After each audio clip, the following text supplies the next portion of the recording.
추석 때에 많은 분들이 고향에 또 다녀오신 분도 있고, 이번에는 못 가게 정부에서 하도 방송하고 하니까 못 가신 분들이 더 많으실 거예요. 근데 이런 친척들 또 가족들 오랜만에 친지들 만나면 더 화목해질 수도 있고 오히려 더 불화해지고 마음 상해서 돌아올 수도 있어요. 이유가 뭡니까? 무엇 때문에? 말 때문에. 말. 여러분이 인간관계에서 서로 아픔이 있어요. 서로 마음 상하고 속상하고 할 때 있어요. 원인이 뭐죠? 뭐 때문에? 말 때문에. 우리의 모든 인생의 문제 중에서 많은 문제들이 원인이 말 때문이에요. 그래서 하나님께서 우리에게 말을 가르쳐 주셨어요. 하나님께서 우리에게 가르쳐 주셨는데도 그 말을 하나님이 하라 하시는 대로 하면 기쁨이 되고 회복이 되고 살리는 은혜가 있는데, 하나님이 하라는 데가 아니고 이게 오히려 사람을 찌르는 말. 아까 영상도 보셨죠? 아버지하고 아들하고 대화. 아버지는 그 아들만 둘인데 큰아들은 이쁘하고 동생은 그 박보금이는 그렇게 미워하는 거지.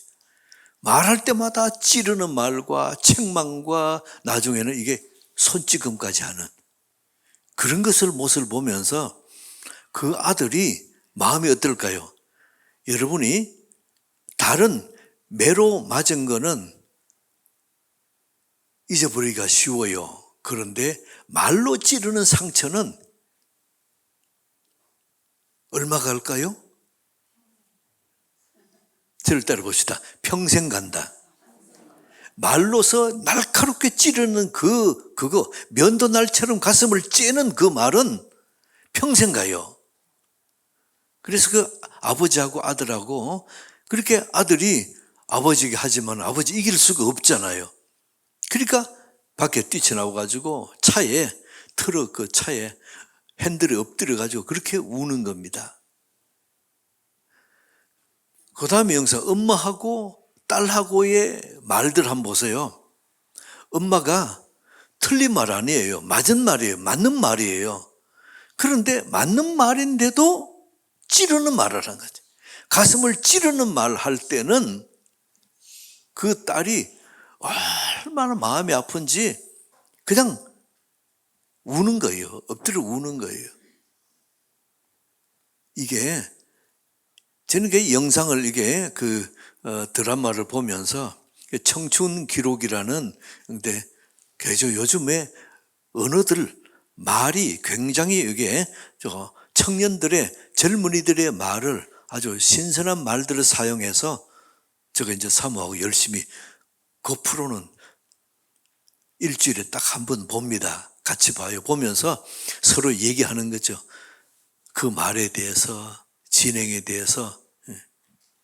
그래서 그걸 보면서 여러분 어떻습니까? 아버지와 아들, 엄마와 딸의 이 대화를 보면서 우리 집에도 그런 대화는 없어요? 멀리 있는 것이 아니고 우리의 가정에도 그런 대화들이 있어요. 나도 모르게 아버지, 엄마는 아들, 딸이 잘 되라고 바른 길 가라고 하는 겁니다. 그런데 찌르는 그 말이 그게 가슴을 그냥 난도질해가지고 이게 평생의 그 마음에 잊혀지질 않는 겁니다. 이게 마음이 그렇게 닫혀 있으면 그 다음 어때요? 그 다음에 아버지가 어떤 말 하든 엄마가 어떤 말 하든 마음은 닫아버리는 겁니다. 더 이상 그 말을 받아들이질 않는 겁니다. 우리가 언어에 대한 말은 하나님이 우리에게 주신 겁니다. 그러면 하나님의 방법대로 하나님이 가르치는 대로 그 언어를 사용하면 회복시키고 살려지는데, 이게 내 생각을 이렇게 말하고 내 생각대로 하면 그 말이 얼마나 날카로운 면도날인지. 그래서 여러분들에게 축복합니다. 제가 말에 대해서 이게 설교한 지는 금년은 지금 이게 한 4, 5개월 됩니다만은, 그러나 지금까지 보면은 지금까지 언어에 대해서 설교한 것은 50분이 넘어요. 그런데 말이 고쳐질까요? 안 고쳐질까요? 아니, 저 사람 얘기 말고 내 얘기해 보세요. 내 얘기 어때요? 말을 고칠 사람이 있어요, 없어요? 성경에 야고보서는 뭐라 그럽니까? 말을 고칠 자가 없다 그랬어요. 그러면 말은 고칠 자가 없는데 하나님께서 주신 그 언어, 하나님께서 우리에게 손대 주셔야 비로소 그 말이 고쳐진다는 겁니다. 오늘 그래서 하나님이 어떻게 말을 하러 가시는가, 오늘 그걸 좀 살펴보고자 합니다. 자, 다시 한번요. 골로새서 4장 6절 말씀 한 번 더 합독할까요? 시작. 너희 말을 항상 은혜 가운데서 소금으로 맛을 냄과 같이 하라. 각 사람에게 마땅히 대답할 것을. 너희 말을 두 가지 말씀하는 거예요. 은혜 가운데서 하라. 곧 은혜가 임하면 말하라는 겁니다. 그러면 은혜가 임하지 않을 때는 거꾸로 하면 어때요? 화가 났을 때는 말하지 마라. 내 마음에 이렇게 억울함과 원통함이 있을 때는 말하지 마라. 이렇게 말씀하는 거죠. 그 다음에 소금으로 맛을 냄과 같이 하라. 소금으로 맛을 낸같이 간을 맞게 하면 음식이 맛있잖아요. 음식에 소금 빼뿌리면 음식이 맛이 없어요. 그런데 소금을 어떻게 해요? 적당하게 해야 맛이 있잖아요. 그래, 적당한 말, 또 이 소금같이 맛있게 말하라. 오늘 이렇게 말씀하는 거예요. 하나님은 말에 대해서 어떻게 두 가지, 은혜가 덮으면 말하라. 그 다음에 소금으로 맛을 내는 것처럼 맛있게 말하라. 오늘 그렇게 말씀합니다. 근데 이런 두 가지 개념을 은혜가 덮으면 말하고 소금처럼 맛있게 말하고 이렇게 말하겠다 내 마음에 작정을 하면, 그 다음에 6절 끝에요. 그리하면 각 사람에게 성령께서 마땅히 대답할 것을 알게 하시리라. 여러분이 성령께서 깨닫게 해주시는 그 은혜로 말하는 은혜길을 축복합니다. 조금 더 살펴봅시다. 골로새서 4장 6절에 너희 말을, 이 너희는 누굽니까? 골로새 교인들, 우리에게 적용하면 어때요? 예수 믿는 우리들, 예수 안 믿는 사람이 아니고 하나님은 예수 믿는 우리에게 이 말씀을 하시는 겁니다. 이 말씀을 할 때에 한 번 더요. 두 가지 뭐라고요? 은혜가 덮으면 말하고 소금으로 맛을 내는 것처럼 맛있게 말하고. 그러면 다른 성경에 성내기를 더디하라. 내 마음에 안정이 됩니다. 성령이 은혜가 덮으면 말하리라 그러면 화가 나도 이게 안정이 돼요. 나무 말 하기 좋아하는 거 별미와 같다? 그것도 절제가 됩니다. 혀를 길 들릴 사람 없다? 길을 들일 수는 없지만 성령께서 덮으면 내가 내 말을 나오다가 성령의 눌림에 눌려서 말이 안 나오는 거죠. 그랬다가 성령의 말이 내 입에서 나오게 됩니다. 그리고 여러분들에게 축복합니다. 골로새서 4장 6절은 말에 대해서 하나님이 가르쳐 주신 교본이에요. 교본. FM이에요. 너희 말을 어떻게 하라고요? 시작. 너희 말을 항상 은혜 가운데서 소금으로 맛을 냄과 같이 하라. 그리하면 각 사람에게 마땅히 대답할 것을 알리라. 우리말을 어떻게 해요? 은혜가 덮으면 말하고 소금으로 맛을 내는 것처럼 맛있게 살리는 말, 회복시키는 말을 하리라. 요 마음에 작정하면 그 다음 어때요? 성령께서 각 사람에게 마땅히 할 말을 가르쳐 주신다. 여러분들에게 이 은혜가 있게 축복합니다. 그래서 화가 날 때 마음이 불안하고 마음이 많이 쫓기고 할 때에 하나님의 은혜가 임하면 어떻습니까? 하나님의 은혜가 임하면 내 마음이 많이 안정이 됩니다. 그래서 여러분이 화가 날 때에 기도할 게 있어요. 화날 때 어때요? 절대로 봅시다. 성령 충만. 성령이 나를 덮으면 화가 날 때에 이 화가 안정이 돼요. 여러분 매 순간 성령 충만을 구하는 은혜 있기를 축복합니다. 저를 한 따라 봅시다. 화가 나면 말하지 말자. 한 번 더요. 화가 나면 결정하지 말자. 아멘. 어떤 사람이 홧김에 내가 이 회사 아니면 어떻게 먹고 살 데 없는 줄 알아? 사표를 탁 던졌어요. 그리고 집에 와서 생각하니까 내가 이게 홧김에 그랬지만 좀 너무 심한 것 같다. 그래서 밤에 자면서 곰곰이 생각하고 하다가 다음 날 다시 회사 갔습니다.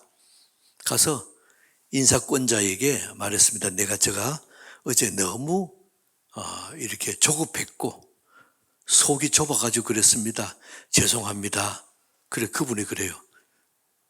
사표 수리했는데요. 어떡할 거예요? 한 번 더 저를 따라봅시다. 화가 나면 결정하지 말자. 아멘. 청년들이 남녀가 이렇게 사귀다 보면은 화가 날 때 있잖아요. 짜증 날 때 있잖아요. 그럴 때 쉽게 말합니다. 우리 헤어지자. 그래서 헤어진 커플들이 많이 있습니다. 한 번 더 합시다. 화가 나면 결정하지 말자. 결혼을 했습니다. 결혼 생활 중에 얼마나 많은 어려움도 있고 갈등도 있고 짜증나는 일도 있고 화가 난 일이 많겠어요. 그럴 때에 아이고 짜증나. 여기까지만 해야 돼요. 더 이상 나가면 안 돼요. 그리고는 하는 말이 홧김에 그럽니다. 내가 당신하고 결혼한 거 후회해. 갈라서자. 그러면 안 돼요. 그래서 갈라선 커플도 많지만은 갈라서지 않는 커플도 그렇게 극단적인 발언을 해버리면 그게 여러분이 답을 해보세요. 그러면 신랑이 아내가 내게 그 말했습니다. 잊혀질까요? 안 잊혀질까요? 예, 안 잊혀진다 그래 설교가 다음 또 나가죠. 이게 안 잊혀져요. 여러분이 막말로 이렇게 해뿌리면 그 다음에 안 잊혀져요.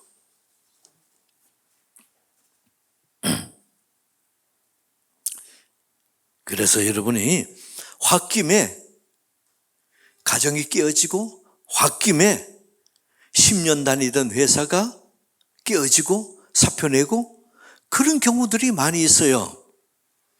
한 번 더 들어봅시다. 홧김에 결정하지 말자.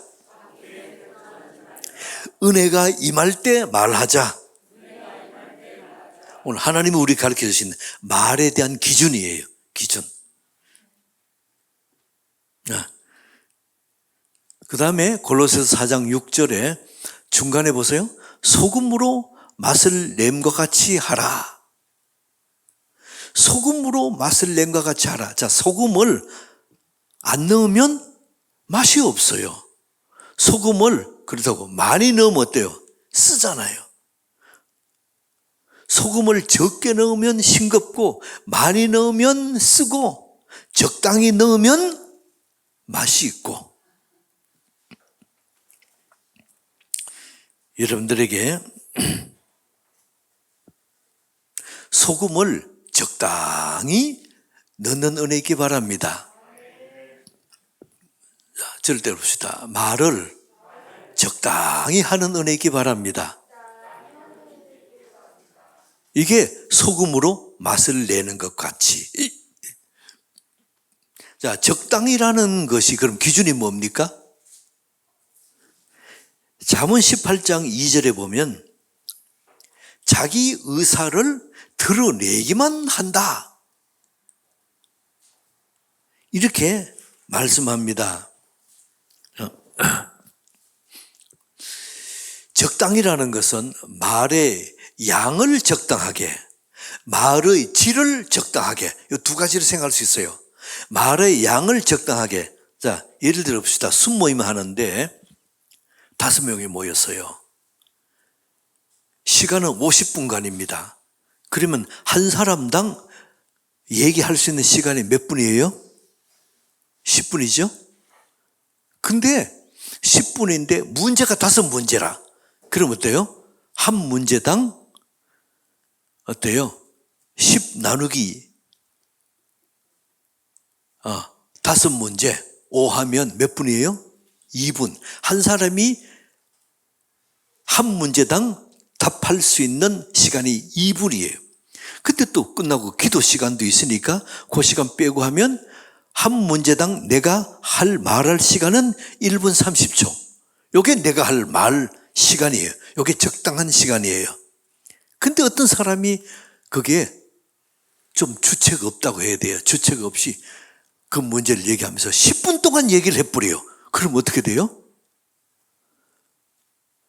이게 중간에 끊을 수도 없고, 이게 끊으려니 또 마음 상할 것 같고. 그래서 1분 30초 지나서 10분 동안 말했다 그러면 다른 사람 5사람 말할 걸 자기가 다 따먹어 버린 거예요. 그래서 그러면 나는 침묵은 금이다 그랬으니까 말하지 않고 묵묵하게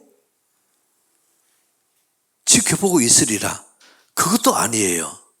여러분들이 말의 양을 적당하게, 이게 적당하게 해요. 소금으로 맛을 내는 것처럼 적당하게 해요. 저를 따라봅시다. 말의 양을 적당하게, 또 말의 질을 적당하게. 이렇게 말을 할 때에 말을 좀 험한 말로 교회 밖의 단어로 그러잖아요. 여러분이 입을 주자로 시장해서 세 단어 뭐죠?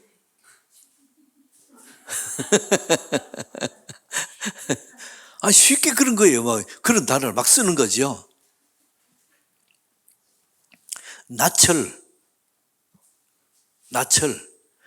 낯에다가 한자 더 못해서 2자로 해서 뭐라 그래요? 이게 우리는 쉽게 이렇게 말을 합니다. 그런 단어 쓰지 말라는 거죠.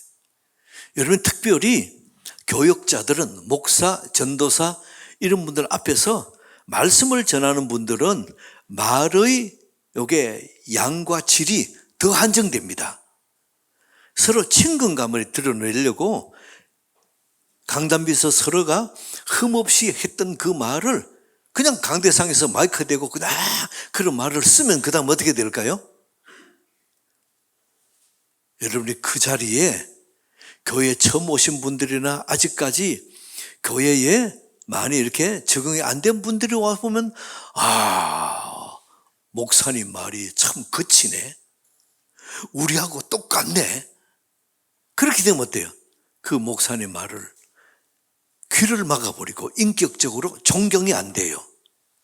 그래서 여러분이 설교하는 자, 강대상에서 마이크로 얘기하는 자는 세상의 언어들을 절제해야 돼요. 여기서는 적당한 양, 적당한 질의 말을 해야 되는 겁니다. 그래서 여러분들에게 축복합니다. 에베소서 4장 29절 보세요. 자, 에베소서 4장 29절 시작. 무릇 더러운 말은 너희 입 밖에도 내지 말고 오직 덕을 세우는 데 소용되는 대로 선한 말을 하여 듣는 자에게 은혜를 끼치게 하라. 예, 더러운 말은 어떻게 하라고요? 입 밖에도 내지 말고 이제 더 크게 해요. 더러운 말은 한 번 더. 더러운 말은 입 밖에도 내지 마라. 그리고 덕을 세우는데 소용대로 그 다음에 선한 말은 어떻게 하라고요? 듣는 자에게 은혜를 끼치게 된다는 겁니다. 여러분들에게 더러운 말이 아니고 선한 말로서 그 말을 들으면서 은혜가 끼쳐지는 그 은혜의 길을 축복합니다.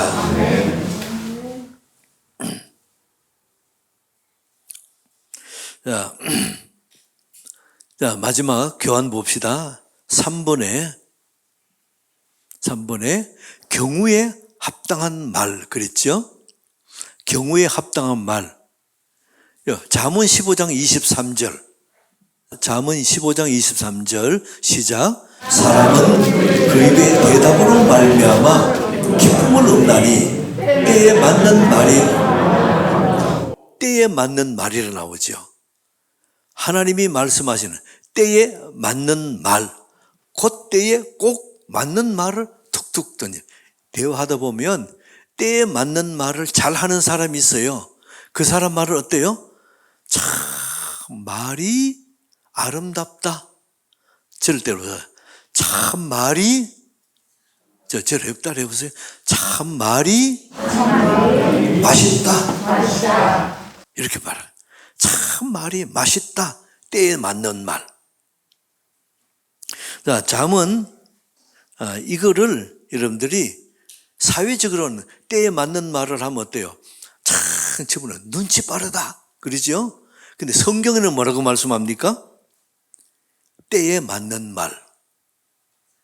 자, 한 번 더 따라봅시다. 때에 맞는 말. 예. 이 말을 지금 하는 것이 때에 맞는지 안 맞는지. 이게 때에 맞는 말. 이게 맛있는 말이에요. 그 다음에 잠언 25장 11절. 절대로 봅시다. 경우에 합당한 말은